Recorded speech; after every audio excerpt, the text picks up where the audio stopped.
আসসালামু আলাইকুম। আশা করি সবাই ভালো আছেন। আজ শুক্রবার, সেই জুম্মার নামাজ পড়ে একটু ছাদ বাগানে গেলাম। ছাদ বাগানে মরিচের চারা উঠেছে, মাশাআল্লাহ দিলে অনেক ফুল হয়েছে।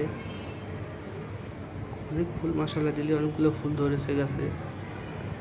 মরিচ গাছের যত্ন নিতে হয়, পর্যাপ্ত পরিমাণে আলো বাতাসে রাখতে হয়, রোদে রাখতে হয়, পানি দিতে হয়, কিন্তু বেশি পানি দেওয়া যাবে না, গাছের শিকড় পচে যাবে, সেদিকেও লক্ষ্য রাখতে হবে। বাতাস, রোদ সব বিবেচনা করে মরিচ গাছ রোপণ করতে হবে। খুবই ফুল হয়েছে গাছে, মাশাআল্লাহ দিলে ভালো লাগতেছে। কাঁচামরিচ গাছ,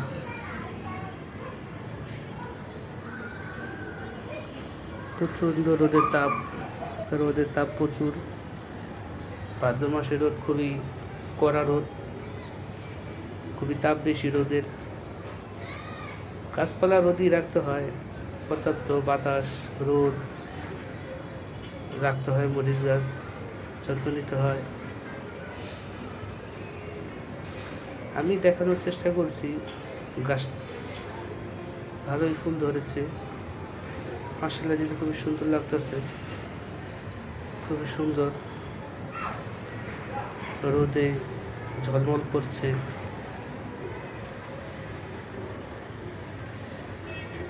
ফুল আছে, এখনো ফল ধরে নেই, ফুলের পরই ফল, ইনশাল্লাহ ফলও ধরবে। সবাই ভালো থাকবেন, সবাই সুস্থ থাকবেন, সবার প্রতি শুভ কামনা রইল। আসসালামু আলাইকুম।